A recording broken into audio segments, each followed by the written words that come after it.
Channel. Kabanata 356 hanggang 360 na po. Ang ginawa ko bago ako mamatay. 0356.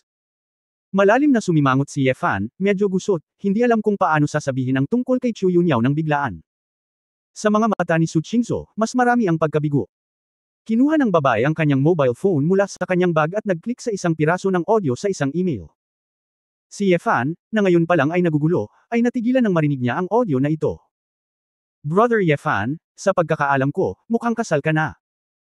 Ang isang lalaking lalaki, may 3 asawa at 4 na babae ay normal. Ang aking asawa ay napakamapagbigay. Ikaw Fan at ako.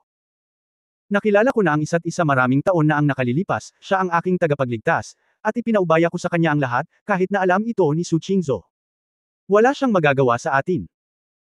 Hehe, napaka-generous ng asawa ko, at bukod pa, hindi lang si Yao Yao ang manliligaw sa buhay ko, palagi siyang open-minded. Natigilan si Ye Fan, hindi ito ang unang pagkakataon na nakita niya siya sa isla noong araw na iyon. Nang si Wang Jishao, nangyari ang dialogue. Alam na alam niya na hindi ito peke, na itala ito. Sa tingin ko, malamang nagulat ka, mayroon akong recording na ito. Natawa si Su Qingzhou sa sarili, sa totoo lang, nang matanggap ko ang recording na ito, talagang pinagsisihan ko ito, alam ko na sana ito ng mas maaga. Hindi ka dapat nag-click para makinig. Hinawakan ni Ye Fan ang kanyang noo nang masakit ang ulo, at naunawaan niya na ito ay isang bitag na itinakda ni Wang Jishao para sa kanya.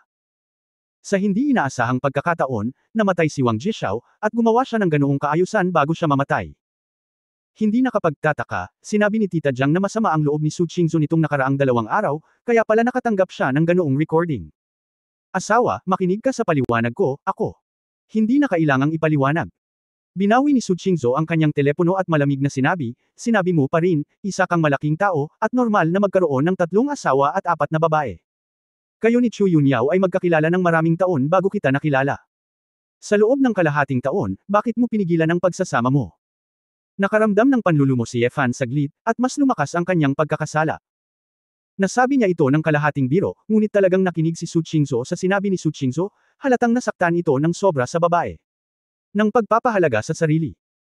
Bagamat nagkaroon siya ng relasyon kay Chu Yunyao upang patatagin ang kanyang posisyon sa Xia Kingdom sa isang tiyak na lawak, na naging dahilan upang magkaroon ng ilang mga alalahanin ang pamilya Wang, ngunit sa pangkalahatan, siya ay sakam sa kagandahan ni Chu Yunyao. Kung tungkol sa unti-unting pagkakaroon ng ilang tunay na damdamin para kay Chu Yunyao sa bandang huli, iyon ay ibang usapin, pagkatapos ng lahat, siya mismo ay hindi na-control ito ng mabuti. Sa tingin ko, maaaring hindi tayo nararapat, maluwag na sabi ni Su Qingzhou.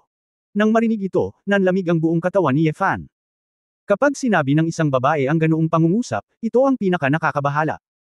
Dahil kapag sinabi ng isang babae ang ganyang pangungusap, ibig sabihin ay unti-unti na siyang naglaho kahit ang pag-iisip na subukan kang makasama.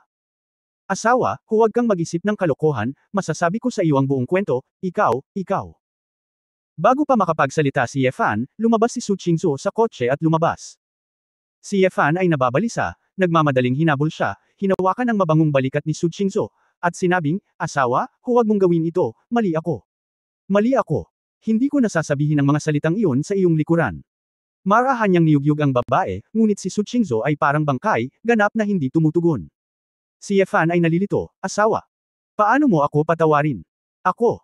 Kung alam kong galit na galit ka dahil sa audio clip na iyon, lumuhad na sana ako para sa iyo. Sabi ni Ye Fan, lumuhad talaga siya sa isang tuhod, hinawakan ng 2 kamay ang mga binti ni Su Qingzhou. Asawa, hindi ko talaga alam na ganito pala, na si Wang Jishao ay naglagay ng bitag. Paano ako magiging walang galang sa iyo? At sa oras na iyon, nagpapanggap lang akong boyfriend ni Chu Yunyao, at si Chu Yunyao ang nakipag-deal sa akin. Okay. Huwag mong sabihin. Pinutol ni Su Qingzhou ang mga salita ng lalaki, na may pagod na ekspresyon sa kanyang mukha. Sabi niya, hindi na ako galit, bumangon ka, huwag kang lumuhod. Siya. Asawa, hindi mo ba ako niloloko? Hindi ka galit, bakit ganito ka pa rin? Mapait na sabi ni Ye Fan, kung hindi mo ako patatawarin, luluhod ako. Sumimangot si Su Qingzhou at sinabing, naisip ko na. Wala ka namang ginawang mali, bakit ako magagalit sa iyo? Ha, ako. Paanong wala akong ginawang mali, nangako ako sa iyo na hindi ka kakausapin si Chu Yunyao.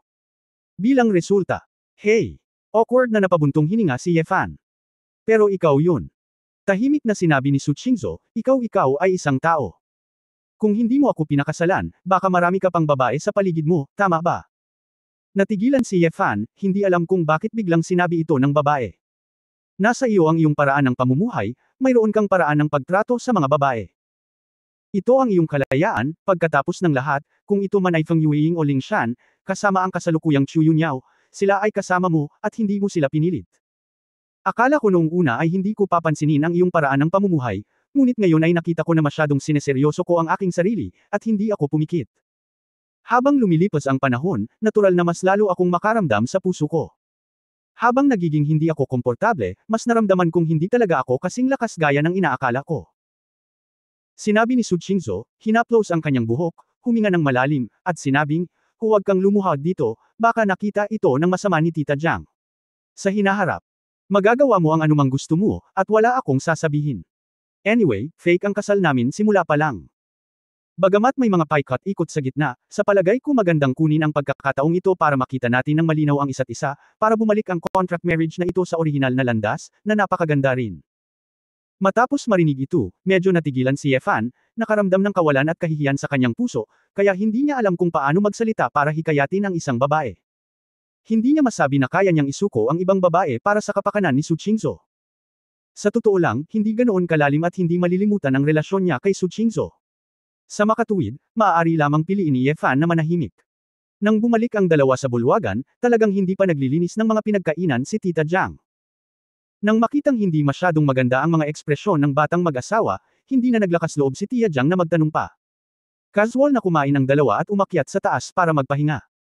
Bumalik si Ye Fan sa kanyang silid, masyadong tamad na maligo, nakahiga sa kama, iniisip ang mga emosyonal na problema ng dalawa nang nakadilat ang kanyang mga mata, nahulog siya sa isang pagsabog ng mapanglo.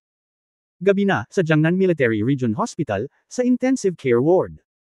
Si Teng Ziqiao, nakaka-opera lang, ay napaluhan ng marinig ang panghihinayang na balitang iniulat sa kanya ng doktor. Para sa isang lalaki sa kanyang kapanahunan, isang batang eskremedor na sikat sa lahat ng sulok ng mundo, ang pinuno ng pangkat ng Dragon Soul Commando, ay biglang naging isang eunuch, natural na mas hindi siya komportable kaysa kamatayan. Sir, gusto po kayong bisitahin ng mga miyembro ng team nyo, bulong ng isang bodyguard sa tabi niya. Umiling si Teng Ziqiao, gumalaw ang putik niyang labi, hayaan mo silang lahat, ayaw kong makakita ng kahit sino. Oo. Bumantong hininga ang bodyguard at hinayaan ang mga miyembro ng Dragon Soul Commando na umalis. Master, pagkabalik ng bodyguard, tinanong niya, may kailangan ka ba? Ang mga mata ni Teng Ziqiao ay puno ng puot, at sinabi niya, gusto ko, kausapin ang aking Panginoon. Chapter 0357 Ano ang nasa isip ko? 0357. Hindi gaanong nakatulog si Ye Fan buong gabi. Iniisip niya ang tungkol sa relasyon nila ni Su Qingzhou, at ayaw niyang matulog. Nang maglaon, nagpunta na lamang siya upang pag-aralan ang usapin ng paglilinang. Hindi pa lubusang sinaliksik ni Ye Fan ang fragment na nakuha niya mula sa taong mula sa Infernal Corpse Gate noon, kaya ginamit na lang niya ito para ilihis ang kanyang atensyon. Sa umaga, isang tawag sa telepono mula kay Exi Lin Yuan ang nagpaunawa kay Ye Fan na madaling araw na. Boss, bakit galit na galit ka kamakailan, kaka-rating mo lang, bakit mo pinutol ang pinakamamahal na disipulo ni Daoist Guyu mula sa Tai Chi sect? Halos umiyak si Exi Lin Yuan. Nag-isip sandali si Ye Fan at pagkatapos ay naalala na si Teng Ziqiao iyon. Kapag naiisip niya ang lalaking iyon, naiinis siya, at natural na hindi siya maganda. Bakit, nagdemanda ang grupong iyon? Tanong ni Ye Fan. Napabuntong hininga si Exi Lin Yuan, si Teng Ziqiao ay ang subordinate ng Dragon King. Bagamat sinasabi na sa Dragon Soul Commando, hindi masakit ang pagkukulang sa kanya, ngunit boss, hindi mo talaga ibibigay ang Dragon King sa pagkakataong ito. Kung hindi ko lang ako hinikayat, pupunta na ang Dragon King para humingi ng paliwanag sa iyo, ngunit maaari kong hikayatin ang Dragon King, ngunit hindi ako makikinig sa mga tao ng Tai Chi. Ang lakas ng Daoist Guyu ay isa ring nangungunang 10 master sa Xia Kingdom, at sinabi ni Teng Ziqiao na siya iyon. Ang kanyang direktang disipulo ay talagang isang anak sa labas ng kanyang nakaraan, kaya siya ay napakahalaga. Sa pagkakataong ito ang kanyang anak ay sinipa sa isang eunuch, at ang Daoist na si Guyu ay malinaw na nasa pangalan ng pinuno ng Taiji sect. Nais niyang makahanap ng paliwanag para sa kanyang alagad, ngunit sa tapat, gusto kong hilingin sa amo na mangolekta ng mga utang mula sa iyo. Magalit ka sa anak niya. Malamig na ngumuso si Ye Fan, ang kanyang mga mata ay puno ng pagpatay na layunin, kung gusto ni Guyu na ipaghiganti ang kanyang anak, hayaan siyang pumunta, wala akong pakialam. Hayaan ang mga Taiji men na baguhin ang kanilang mga ulo ng maaga. Nakahinga ng maluwag si Exi Lin Yuan sa telepono, nag-alinlangan sandali, at pagkatapos ay sinabing, Boss, bakit ka nagalit ni Teng Ziqiao? Kakaunti lang ang mga bagay na makapagpapagalit sa iyo, tama ba? Gusto ng lalaking ito na lagyan ako ng cuckold, ano sa tingin mo ang dapat kong gawin? Hindi ito itinago ni Ye Fan. Natahimik kaagad si Exi Lin Yuan, at pagkaraan ng ilang sandali, sinabi niya, itong si Teng Zekiao. Kung hindi siya mamamatay, mabibilang siya. Alam ko, boss, sasabihin ko sa iyo kung may sitwasyon. Pagkatapos ibaba ang tawag, naligo na lang si Ye Fan at bumaba para mag-almusal. Si Su Qingzhou ay kumakain na, at ang babae ay tila napakalmado. Hindi naman siya nagpakita ng kahihiyan dahil sa nangyari kahapon.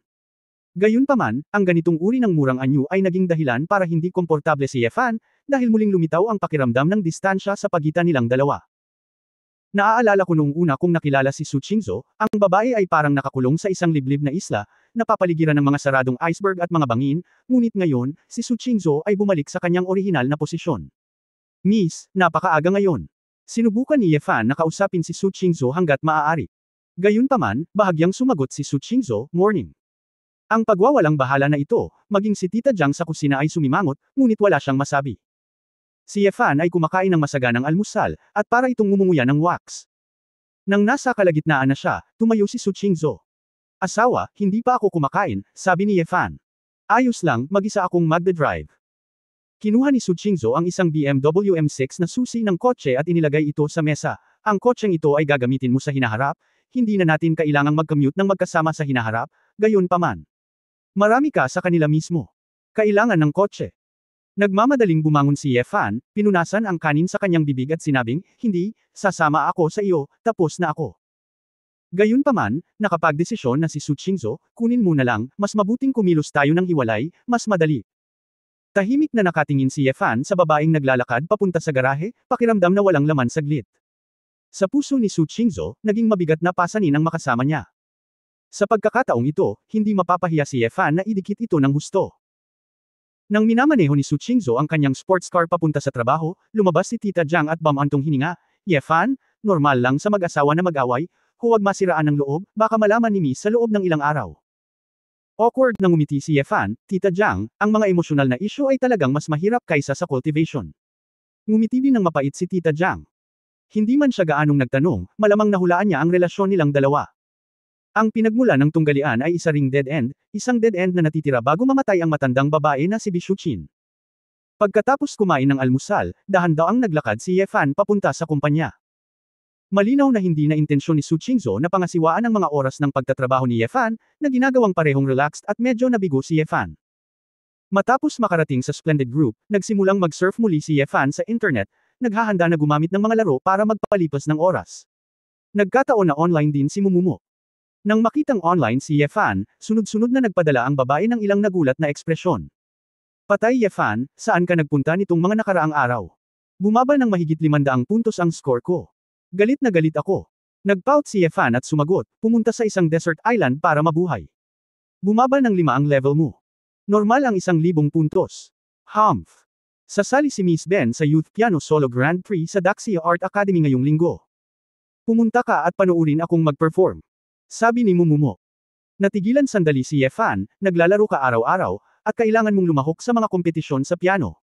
Sigurado ka bang marunong ka talagang tumugtog ng piano? Gago ka. Kung hindi lang ako nakulong sa bahay at nag-practice sa orkestra araw-araw, lumabas na ako at hinanap ko. Tumutugtog ka. Naisip ito ni Ye Fan, totoo yun, hindi nakakagulat na hindi siya hinanap ni Mumumo sa mga araw na ito. Ye Fan, you must come. Pwede mong isama si Teacher Do. Anyway, you can report my name pagdating mo. Tutugtog muna ako, kakatugtog ko lang ng isang set at magsasanay na ulit ako ng piano, woo. Tulungan mo akong makabawi ng 5,000 puntos, napaiyak si Mumumo ng ilang mukha, at pagkatapos ay nag-offline. Naisip ni Ye Fan na maaaring hindi siya libre sa katapusan ng linggo. Pag-usapan natin ito mamaya. Kung talagang may talento ang babaeng ito sa pagtugtog ng piano, magandang palakasin ang loob niya. Kung tutusin, estudyante, pa rin niya ang pangalan. Matapos tulungan si Mumumo na maglaro ng ilang round, nakita ni Ye Fan na tanghali na at bumaba para mananghalian. Ang nakapagtataka kay Ye Fan ay wala si Shu Lingshan sa restaurant. Sanay siyang kumain kasama si Shu Lingshan, ngunit hindi siya sanay. Akala ko tapos na kumain ang babae, o hindi siya dumating para kumain, ngunit sa hindi inaasahang pagkakataon, si Shu Lingshan, na nakasuot ng uniforme ng seguridad, ay pumasok muli hindi nagtagal pagkatapos kumain ni Ye Fan. Pagkatapos kumuha ng pagkain ang babae, tumingin siya kay Ye Fan, ibinaba ang kanyang ulo, at tahimik na naglakad sa tapat ni Yefan at umupo. Ngumisi si Yefan. Ang kanyang relasyon kay Shu Lingshan ay nasa malabong yugto pa rin. Siyempre, gusto niyang makuha ang babaeng ito na may magandang figure at namumukod tanging hitsura, ngunit hindi siya nagmamadali at nasiyahan sa mailap na relasyon kay Shu Lingshan. Xiao Shanshan, napakalayo mo ngayon, naisip ko na sadya kang uupo, sabi ni Yefan. Kinagat ni Shu Lingshan ang kanyang ibabang labi at nagtanong, lumabas ka ba ilang araw na ang nakakaraan, naging maayos ba ang lahat? Tumango si Yefan, mabuti naman, anong problema? Magtatanong lang ako. Bulong ni Shu Lingshan, tila medyo na-distract. Sumimangot si Yefan at sinabing, may iniisip ka ba? Chapter 0358 Wala akong pakialam. 0358. Wala. Isang maliit na bagay.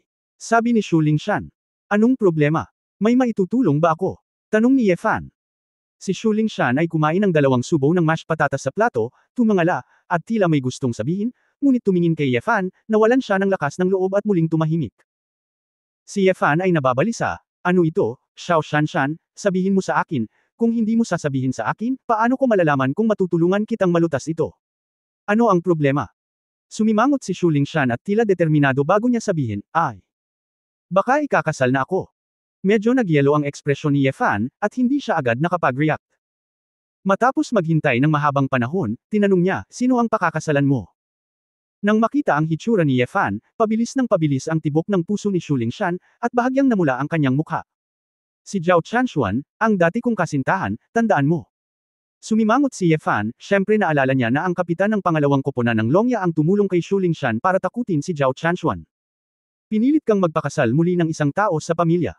O ang pamilya Zhao ay naglalagay ng pressure sa iyo. Natural na hindi inisip ni Yefan na payag ang babae. Kinagat ni Shu Lingshan ang kanyang labi at sinabing, hindi. Walang pumipilit sa akin, hindi. Dapat kong sabihin, hindi rin ako masyadong naiinis. Medyo nainip si Yefan, kung gayon, gusto mo ba si Zhao Chanshuan?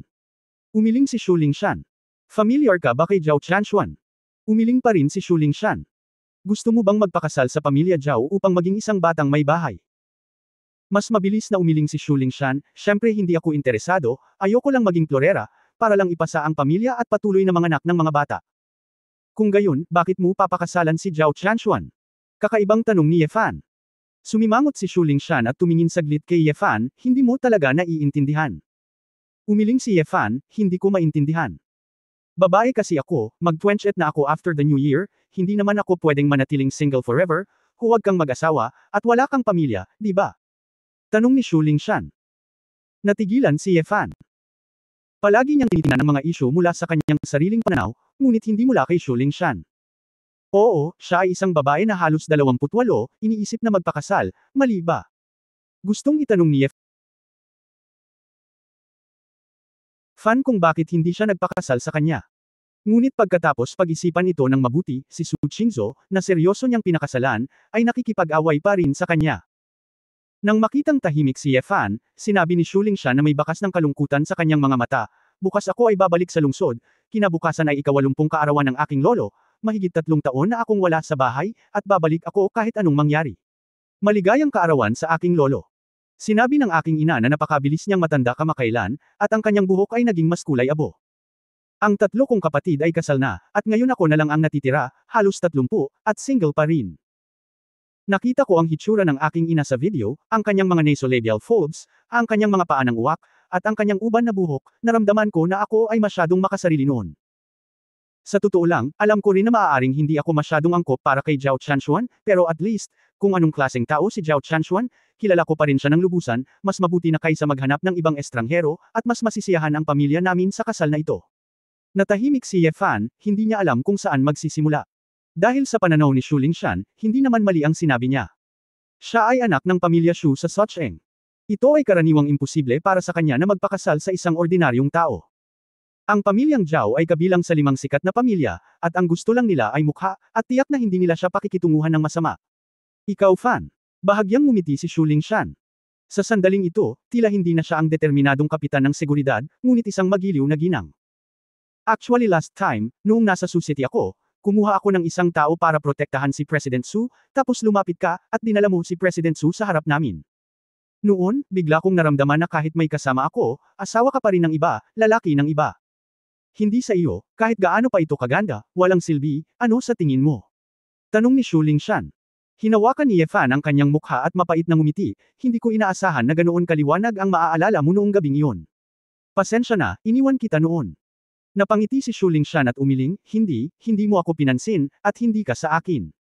Dapat ay pinrotektahan mo si Pangulong Su ng ganito noon. Wala kang ginawang mali. Bagamat sinabi iyon ng babae na may ngiti sa kanyang mukha, naramdaman ni Ye Fan ang kanyang puso. Ito ay hindi pa rin komportable, lalo na baluktot. Naaalala na noong una kong nakilala si Shu Lingshan, minamaliit ako ng mga babae sa iba't ibang paraan.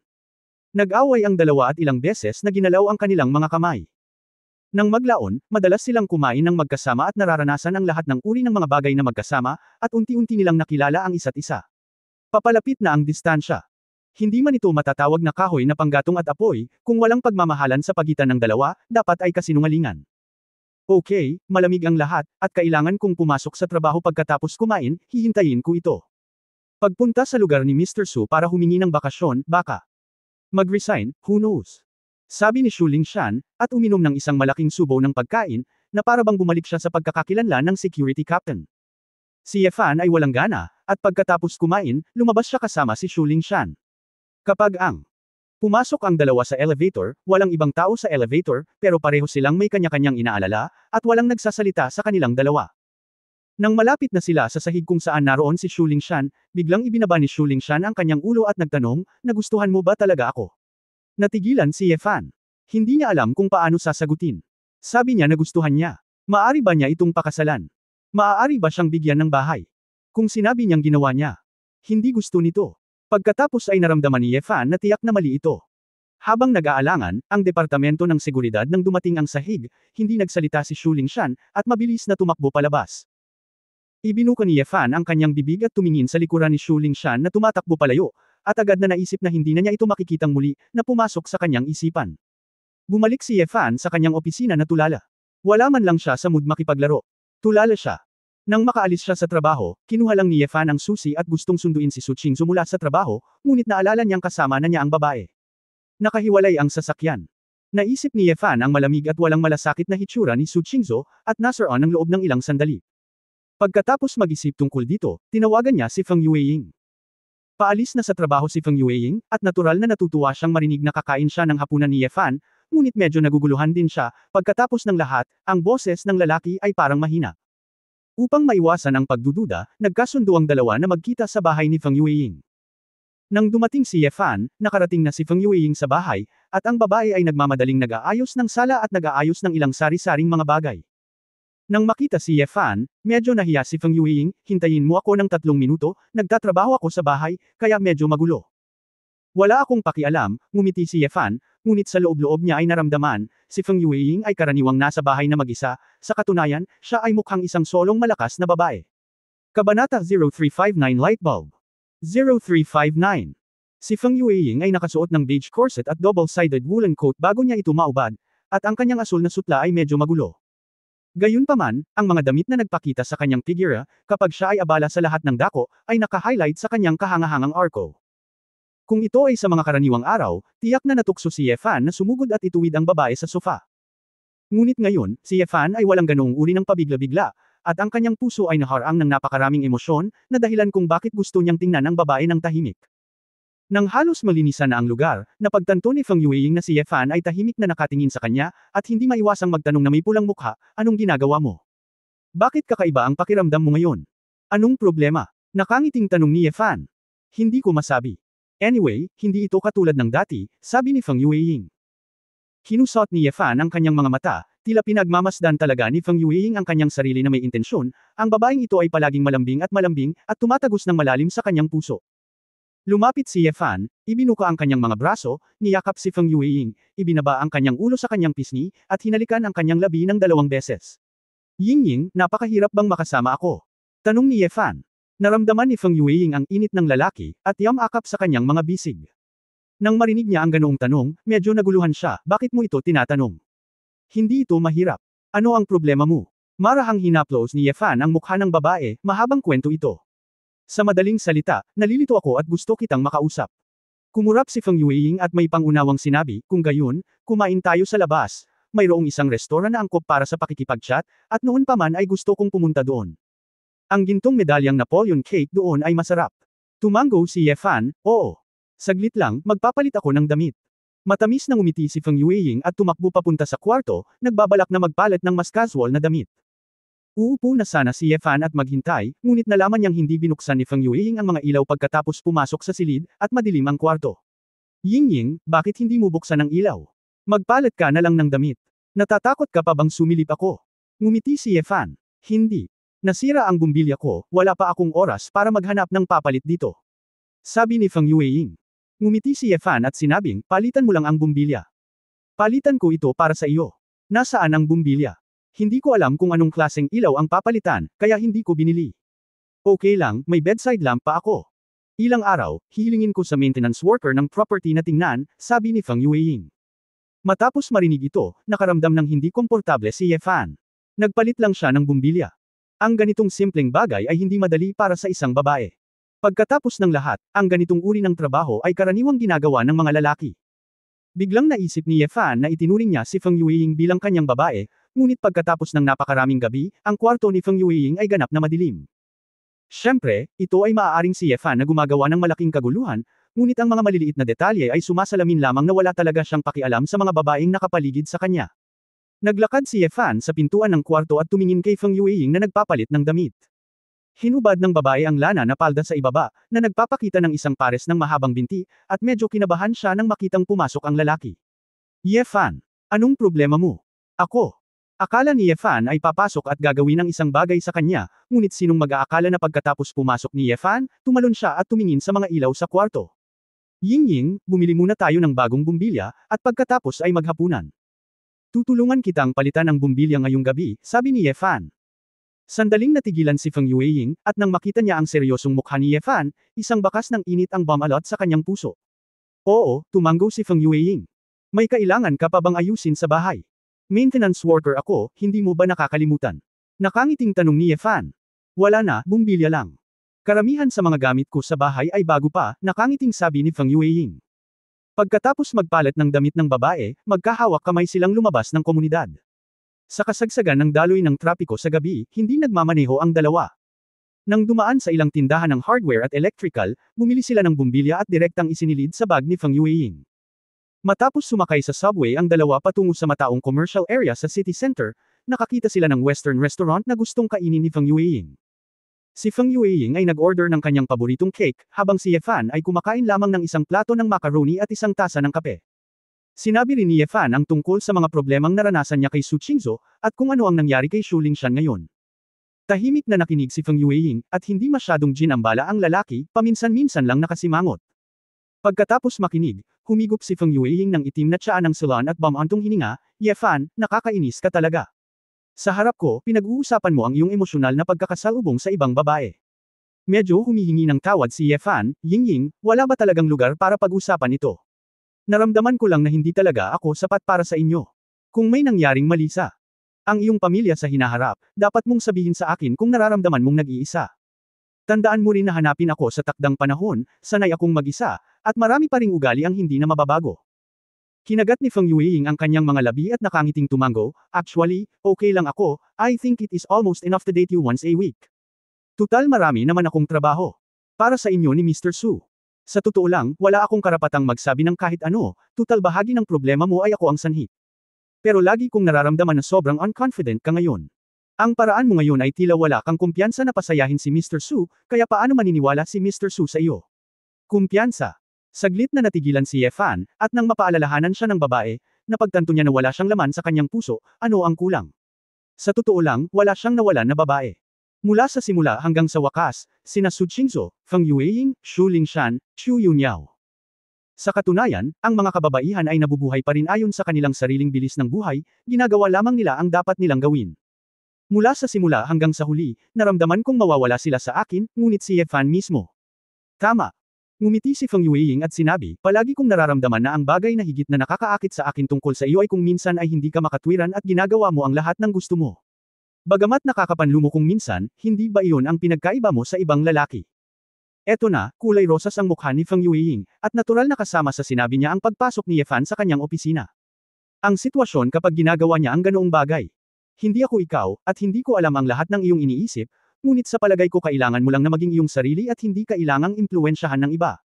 Hindi ba't palagi mong ginagawa ito? Sabi ni Feng Yueying.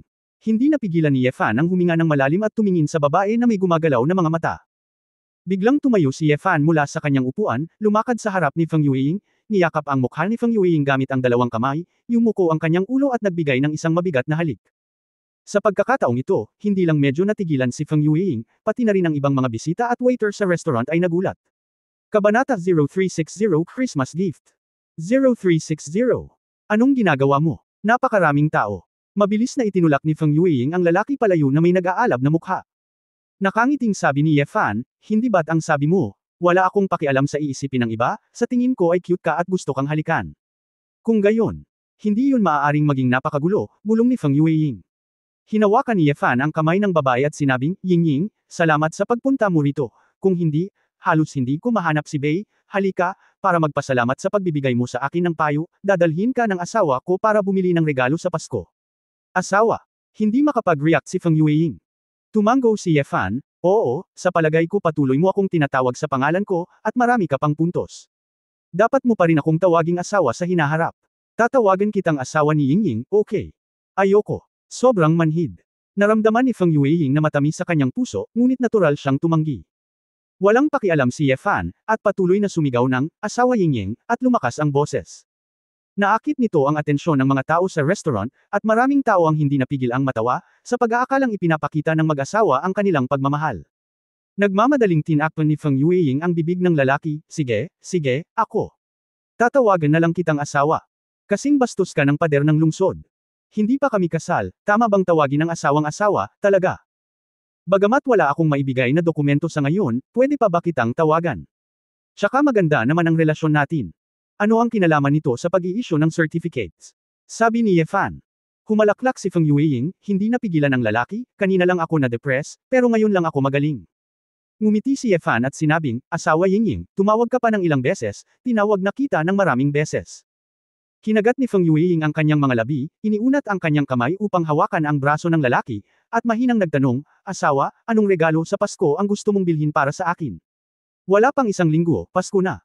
Mayroon ng mga Christmas costume sa lahat ng dako sa kalye, na tumutulong kay Ye Fan na isipin ang pagdiriwang na ito.